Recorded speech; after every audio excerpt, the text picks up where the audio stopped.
بسم اللہ الرحمن الرحیم۔ پاک پروردگار کے بابرکت نام سے شروع کرتا ہوں جو دلوں کے راز خوب جانتا ہے۔ تمام ناظرین کو اسد وائس چینل میں دل کی گہرائیوں سے خوش آمدید اور محبت و بھرا السلام علیکم۔ دوستو، آج کا ہمارا موضوع ہے ایک عبرت انگیز حکایت۔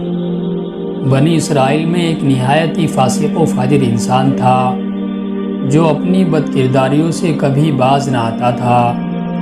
اہل شہر جب اس کی بدکاریوں سے عاجز آ گئے تو اللہ تبارک و تعالیٰ سے اس کے شر سے محفوظ رہنے کی دعا مانگنے لگے۔ اللہ تبارک و تعالیٰ نے حضرت موسیٰ علیہ السلام کی طرف وحی فرمائی کہ بنی اسرائیل کے فلاں شہر میں ایک بدکار جوان رہتا ہے، اسے شہر سے نکال دیجئے تاکہ اس کی بدکاریوں کی وجہ سے سارے شہر پر آگ نہ برسے۔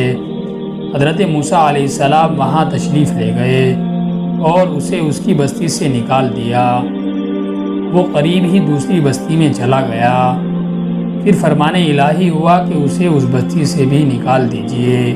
جب حضرت موسیٰ علیہ السلام نے اس کو اس بستی سے بھی نکال دیا تو اس نے ایک ایسے غار پر ٹھکانہ بنایا جہاں نہ کوئی انسان تھا اور نہ ہی کسی چرند پرند کا گزر تھا۔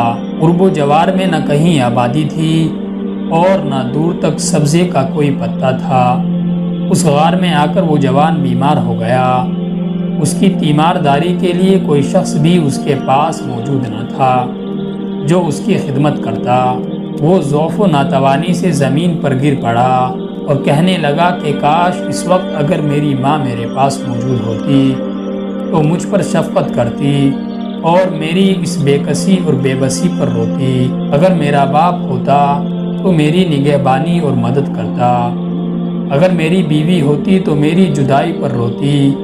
اگر میرے بچے اس وقت موجود ہوتے تو کہتے اے ہمارے رب، عاجز گناہگار بدکار اور مسافر باپ کو بخش دے جسے پہلے تو شہر بدر کیا گیا اور پھر دوسری بستی سے بھی نکال دیا گیا تھا، اور اب وہ غار میں بھی ہر ایک چیز سے نا امید ہو کر دنیا سے آخرت کی طرف چلا ہے، اور وہ میرے جنازے کے پیچھے روتے ہوئے چلتے۔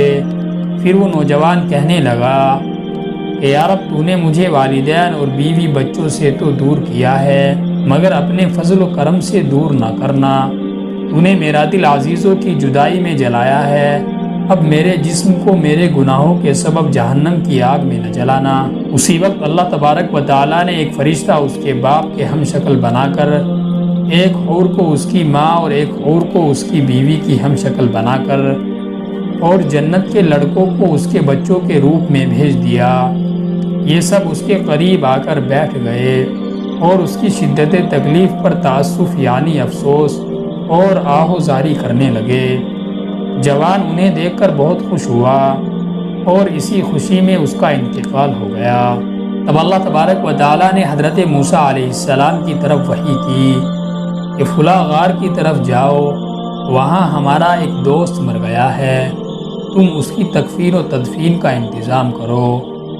حکم الہی کے بموجب حضرت موسیٰ علیہ السلام جب غار میں پہنچے تو انہوں نے وہاں اسی جوان کو مرا ہوا پایا جس کو انہوں نے پہلے شہر اور پھر بستی سے نکالا تھا۔ اس کے پاس حوریں تعزیت کرنے والوں کی طرح بیٹھی ہوئی تھی۔ حضرت موسیٰ علیہ السلام نے بارگاہ الہی میں عرض کیا کہ یا رب، یہ تو وہی جوان ہے جسے میں نے تیرے حکم سے شہر اور بستی سے نکال دیا تھا۔ تو اللہ تبارک و تعالیٰ نے فرمایا کہ اے موسیٰ، میں نے اس کے بہت زیادہ رونے اور عزیزوں کی جدائی میں تڑپنے کی وجہ سے اس پر رحم کیا ہے، اور فرشتے کو اس کے باپ کی اور حور و غلمان کو اس کی ماں بیوی اور بچوں کے ہم شکل بنا کر بھیجا ہے جو غربت میں اس کی تکلیفوں پر روتے ہیں۔ جب یہ مرا تو اس کی بیچارگی پر زمین و آسمان والے روئے، اور میں تو ارحم الراحمین ہوں، پھر میں کیوں اس کے گناہوں کو معاف نہ کرتا۔ محترم عزیز دوستو، اس لیے انسان کو کبھی بھی اللہ تبارک و تعالیٰ کی رحمت سے مایوس اور نا امید نہیں ہونا چاہیے۔